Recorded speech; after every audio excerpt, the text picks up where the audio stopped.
నమ్మను. ఇది నేను నమ్మలేను. కానీ అది నిజం.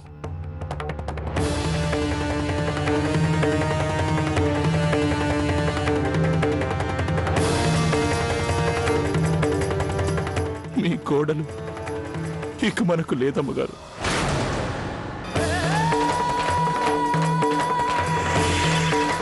నక్సల్స్ను పట్టుకోవడానికి ఎంత దూరం వెళ్ళిందంటే తను తిరిగి రానంత దూరం.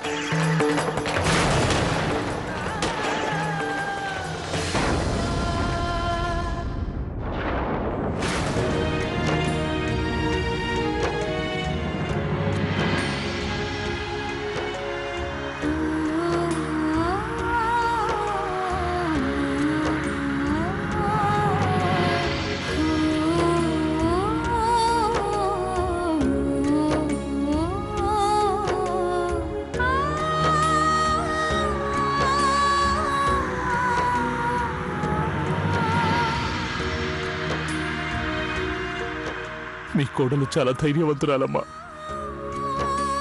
తన ప్రాణాన్ని సైతం లెక్క చేయకుండా తన కర్తవ్యాన్ని నిర్వర్తించేది.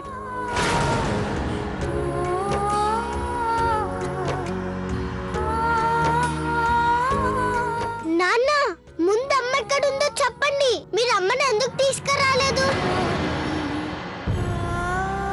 మీరందరూ ఎందుకు ఏడుస్తున్నారు? అమ్మ ఇంటికి రాలేదని మీరందరూ ఏడుస్తున్నారా? నాన్న, ఏమైంది చెప్పండి. మీరు నాకు ప్రామిస్ చేశారు కదా. దేవుడు ప్రామిస్ చేసి మరీ చెప్పారు, అయినా మాట తప్పారు. మీరు అమ్మని ఎందుకు తీసుకురాలేదు? చెప్పండి నాన్న, అమ్మని ఎందుకు తీసుకురాలేదు? చూడను, నువ్వు ముందు నాతో పాటురా. నేను నీకు చెప్తాను కదా. లేదు, నేను ముందు అమ్మని చూడాలి. నేను చెప్పేది విను అన్ను. వినను. చూడను, చూడు, నీకు తెలుసా మీ అమ్మ మనల్ని సర్ప్రైజ్ చేద్దాం అనుకుంటుంది. తను మనల్ని సర్ప్రైజ్ చేయడానికి ముందు మనం లోపలికి వెళ్ళి దాక్కుని అమ్మని సర్ప్రైజ్ చేద్దాం. లేదు, నేనేం వినను. నేను ఇప్పుడే అమ్మని చూడాలి, అంతే. అన్ను లోపలికి పదమ్మా. నా మాట నేను వినను. నన్ను వదులు. నేను వినను. పెద్దమ్మ, నన్ను వదులు. నా మాట వినురా.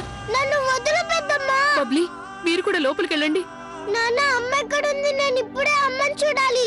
వదులు, వదులు నన్ను. మీనాక్షి పెద్దమ్మ, వదులు.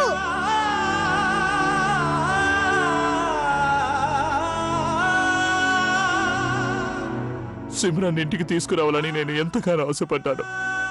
కానీ తనని చివరి చూపు కూడా ఇంటికి తీసుకురాలేకపోయాను. తన అంత్యక్రియలు కూడా అక్కడే చేయాల్సి వచ్చింది. నువ్వు ధైర్యంగా ఉండాలి బాబు, ధైర్యంగా ఉండు.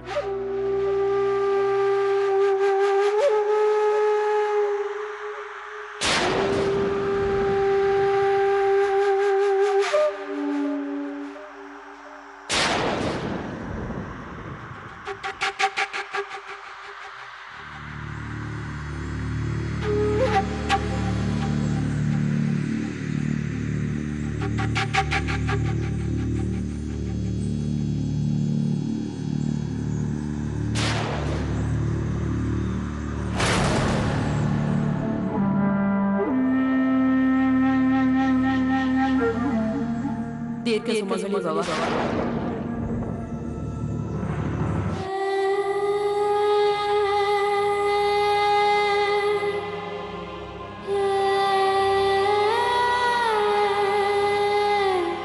లేదు లేదు, మీరెన్ని చెప్పినా నేను నమ్మను. మన సిమ్రాన్కి ఏమీ కాలేదు. అమ్మాయి ప్రియా, కేక్ పై క్యాండిల్ వెలిగించు. సిమ్రన్ ఇప్పుడు వచ్చేస్తుంటుంది. సరే వదిలే, నేనే వెలిగిస్తాను. అత్తయ్య, నా మాట వినండి. నువ్వు నాతో అస్సలు మాట్లాడుకో. నువ్వు చెప్పేవన్నీ అబద్ధాలే, అన్నీ అబద్ధాలే. అత్తయ్య, నేను నిజమే. నేను చెప్తున్నాను కదా, నేను నీ మాటల్ని అస్సలు నమ్మను. అత్తయ్య,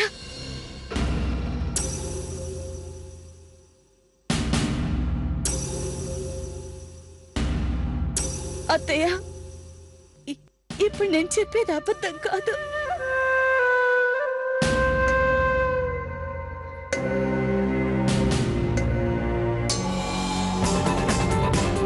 అరే బామ్మగారు, నానమ్మ, బామ్మగారు, అత్తయ్య గారు.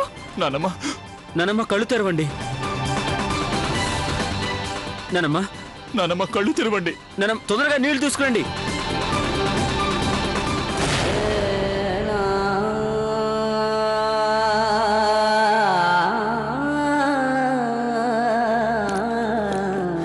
కార్తిక్,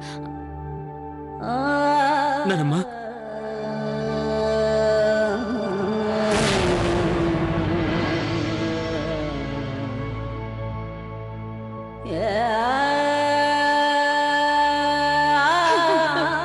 ఏడవకు బాబు. ఒక మనిషి తన జీవిత కాలంలో చేయలేని పని నా మనవరాలు సిమ్రాన్ ఇంత చిన్న వయసులో సాధించింది. అత్తయ్య గారు, మీరే మాత్రం కంగారు పడకండి. మన సిమ్రన్ క్షేమంగా ఉంటుంది. తను తప్పక వస్తుంది. అత్తయ్య, అర్థం నేను మీకు చెప్పేది అర్థమవుతుందా? నా కోడలు సిమ్రన్ వస్తుందని. తను తప్పకుండా వస్తుంది.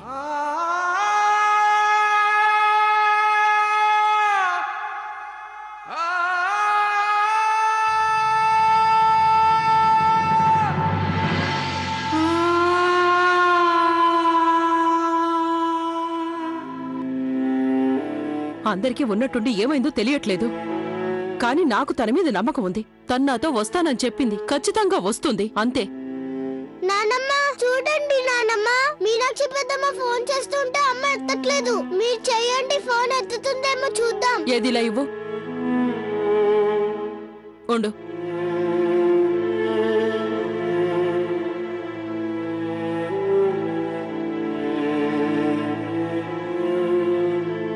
ఏమైంది నానమ్మ? తను దారిలో ఉన్నట్టుంది. తన ఫోన్ ఛార్జింగ్ అయిపోయి ఉంటుంది. నువ్వు కంగారు పడకు, తను వచ్చేస్తుంది. దారిలో ఉందా? అయితే తొందరగానే వచ్చేస్తుంది.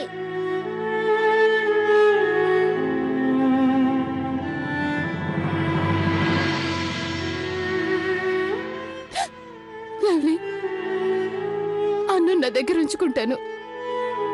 నువ్వు అత్తయ్య గారిని జాగ్రత్తగా చూసుకో. తనని పరిస్థితులన్నీ చూడలేకపోతున్నాను.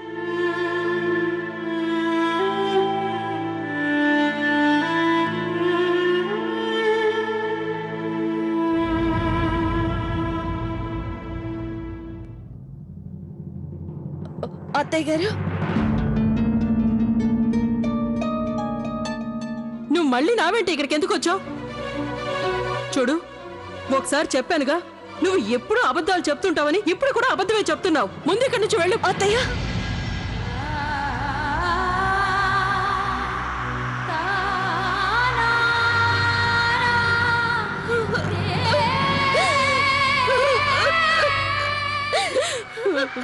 మన సిమ్రన్ మనల్ని వదిలేలా వెళ్ళలేదు.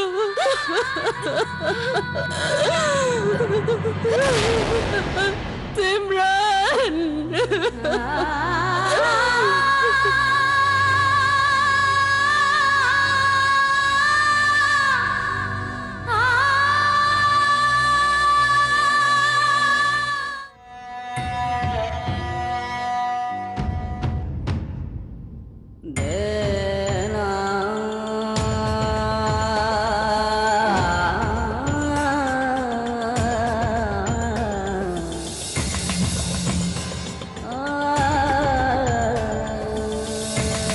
అరే ఏంటి సిమ్రన్, నువ్వు ఇంకా రెడీ కాలేదా?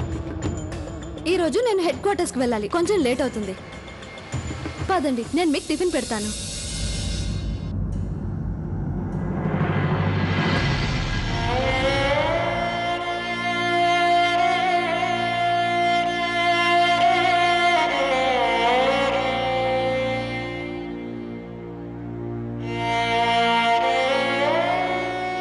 బాబు అను,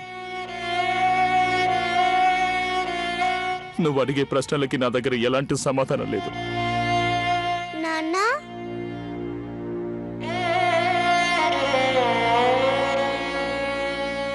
ఇది అమ్మ, ఇది నువ్వు, ఇదేమో ఫ్లాగ్. నీ పెయింటింగ్స్ చాలా బాగున్నాయి బాబు.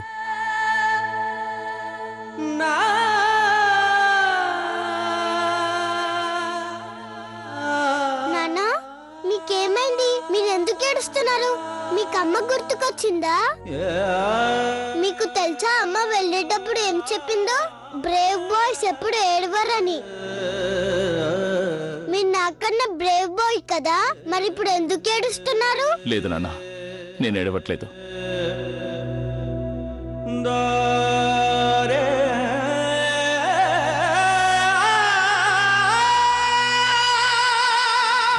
నా కోడళ్ళే నాకు బలం, వాళ్ళే నాకు సర్వస్వం. ఆ భగవంతుడు సిమ్రాన్ని తీసుకెళ్ళి నన్ను బలహీనురాల్ని చేశాడు. మిమ్మల్ని చూసుకొని నేను ధైర్యంగా ఉండేదాన్ని. సిమ్రాన్ వెళ్ళిపోయి నన్నెంతో కృంగదీసేసింది. అత్తయ్య, లేదత్తయ్య, అలా అలా ఎప్పటికీ జరగకూడదు. మీరే మా పెద్ద దిక్కు. మీరు కుంగిపోకూడదు, కుంగిపోకూడదు. అత్తయ్య, నాకు తెలుసు సిమ్రాన్ అక్క మనల్ని వదిలి ఎంతో దూరం వెళ్ళిపోయింది. కానీ తను దూరమైనా తన మనతో గడిపిన క్షణాలు ఎప్పటికీ మనకి గుర్తుండిపోతాయి. లేదు లేదు లవ్లీ, నువ్వు అన్నుని చూస్తూనే ఉన్నావు కదా, ఎంతగా ఎదురు చూస్తున్నాడో వాళ్ళ అమ్మ కోసం. వాడి ఎదురు చూపులకి ఎవరు సమాధానం చెప్తారు? అత్తయ్య, మేమంతా ఉన్నాం కదా. ఇప్పుడు అనుకి ఒక్కరి కాదు, నలుగురు అమ్మలు ఉన్నాం. నేను మీకు మాట ఇస్తున్నాను, అనుకి ఎప్పటికీ ఏ లోటు రానివ్వను.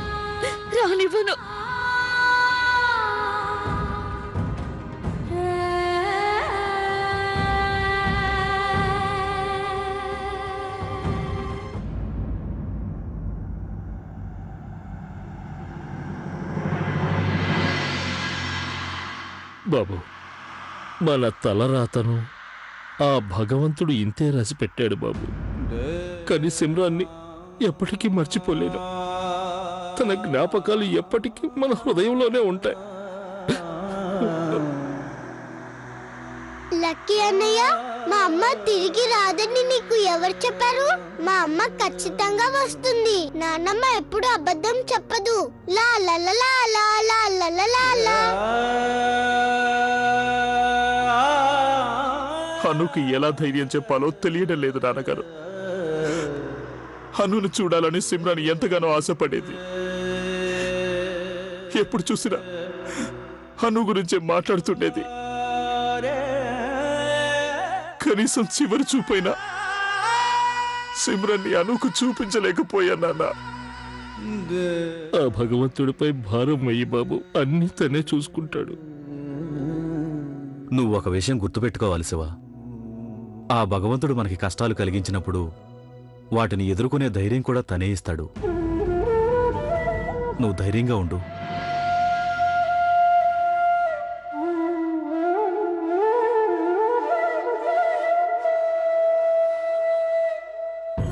గౌరక్క, నాకు అసలు ఏం అర్థం కావడం లేదు.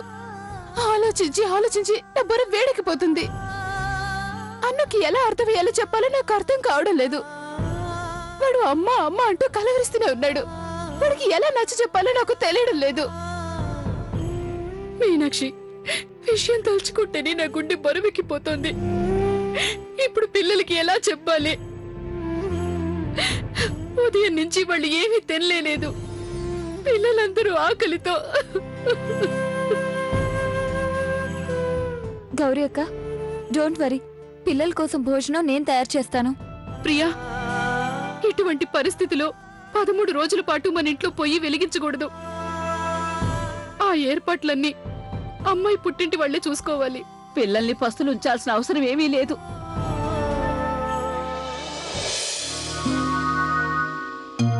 చూడండమ్మా, పిల్లలకి వంట చేసి తినిపించండి. కానీ బామ్మగారు, పెద్ద కర్మ పూర్తి కాకుండా ఇంట్లో పొయ్యిని ఎలా వెలిగిస్తాం చెప్పండి? ఆ విషయం నాకు తెలుసు. కానీ ఇప్పుడు కాలం మారిపోయింది. కాలంతో పాటు మనము మారక తప్పదు. పిల్లలు భగవంతుడితో సమానం అంటారు. వాళ్ళని పస్తులుంచి ఈ నియమాలు పద్ధతులు పాటిస్తే ఏం లాభం? వెళ్ళండమ్మా, పిల్లలకి వంట చేసి వాళ్ళకి తినిపించండి. అలాగే బామ్మగారు.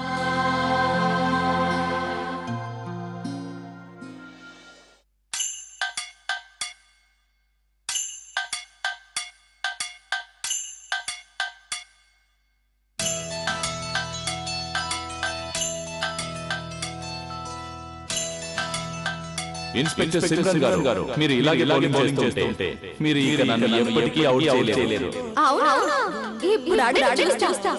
నీతోటి బతకడానికే చేస్తున్న పోరాటం, నా పాటకు మాటై పలికావే. హో ఎద చప్పుడు చేసే శృతి నీవే, ఎండల్లో వెన్నెల తెచ్చావే. హో నిప్పుల్లో వానై వచ్చావే.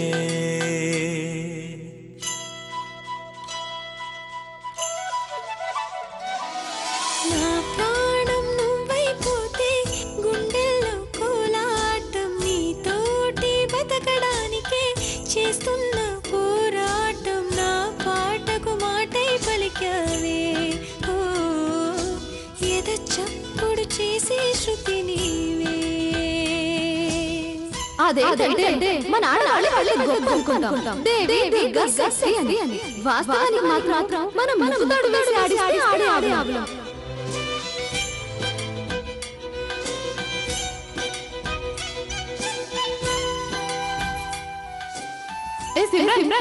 నాకు డబ్బులు కావాలి. అది యూనిఫామ్ లో పారిపోయాయి. ఇక మీ అన్న వాడికి బ్యాగ్ కావాలంట. డబ్బులు ఇస్తానుండు. ఇది తీసుకోకయా.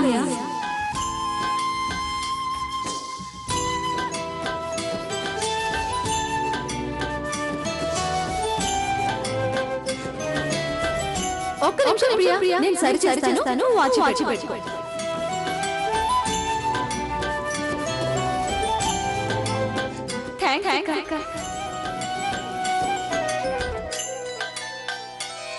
నీ పరువాన పూజల్లే కురిపిల్చావే, నా మనసును దోచి మాయలు చేసి మురిపిల్చావే.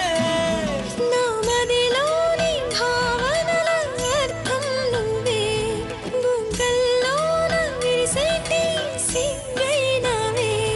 నా లోకం చీకటి కోన, నువ్వొస్తే వెన్నెలవాన, ప్రతి రేయి పొన్నమి అనుకోనా. చెలియా చెలియా ఎండల్లో వెన్నెల తెచ్చా. లవ్లీ, ఈ కొంగు అటు కాదు, ఇటు లెఫ్ట్ సైడ్ లో. నా ప్రాణం నువ్వైపోతే దొంగ విధవా, క్షమాపణలు అడుగుతాన్ని. నన్ను క్షమించండి, పొరపాటైపోయింది. చేస్తున్న పోరాటం, నా పాటకు మాటై పలికావే. ఎద చప్పుడు చేసే శృతి నీవే, ఎండల్లో వెన్నెల తెచ్చావే. నిప్పుల్లో వానై వచ్చావే. అత్తయ్య గారు,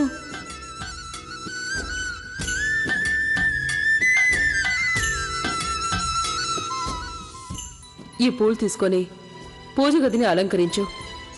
అలాగే ఇక్కడ మిగిలిన పనుల్లో కూడా వాళ్ళకి సాయం చేయి. మీరు ఆ విషయాన్ని నాకు వదిలేండి అత్తయ్య. నేను లెక్కలన్నీ చాలా జాగ్రత్తగా చూసుకుంటున్నాను.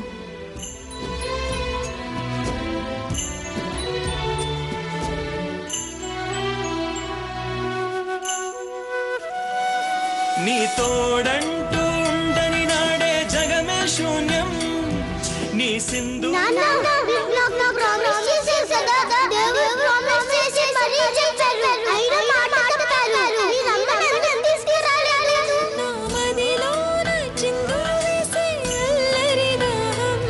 నీ జాడగా ఉంటే తప్ప నా నీడకు అర్థం లేదే, అంతకంటే వరమే ఎలా. ప్రియా ప్రియా ఎండల్లో వెన్నెల తెచ్చావే. ఓ నిప్పుల్లో వానే వచ్చావే.